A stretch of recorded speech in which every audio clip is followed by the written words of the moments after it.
Salut les jolis cœurs, bienvenue dans les nouvelles de l'âge de fer.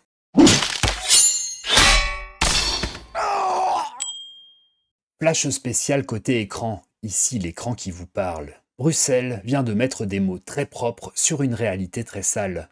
Selon la Commission européenne, TikTok pourrait violer le règlement sur les services numériques à cause de son design addictif. Sans déconner.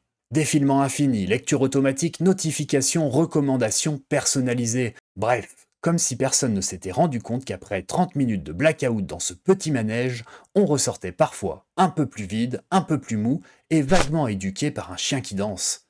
C'est beau le progrès. On t'a fait croire que c'était pour rire, résultat ça commence à ressembler à une arme de destruction massive, sous pavillon chinois, histoire d'ajouter un peu de géopolitique dans le café. La commission dit même que certains mécanismes poussent le cerveau en mode pilote automatique. Pilote automatique. Voilà.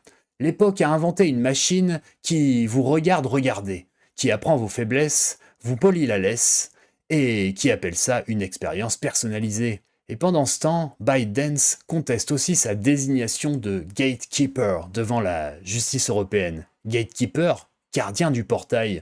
On dirait un chevalier noir ou un cerbère numérique, posté devant la porte des enfers. Sauf qu'ici, le plus difficile, ce n'est pas d'entrer, c'est d'en sortir. Et le château qu'il garde, ce n'est pas une forteresse, c'est votre attention. Alors attention, nous aussi, nous sommes ici. Nous aussi, nous utilisons la machine, mais on aimerait simplement rappeler une chose.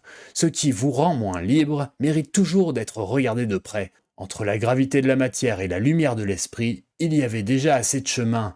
Voici maintenant une nouvelle route vers le néant, son nom est TikTok. Courage les jolis cœurs, l'âge de fer continue.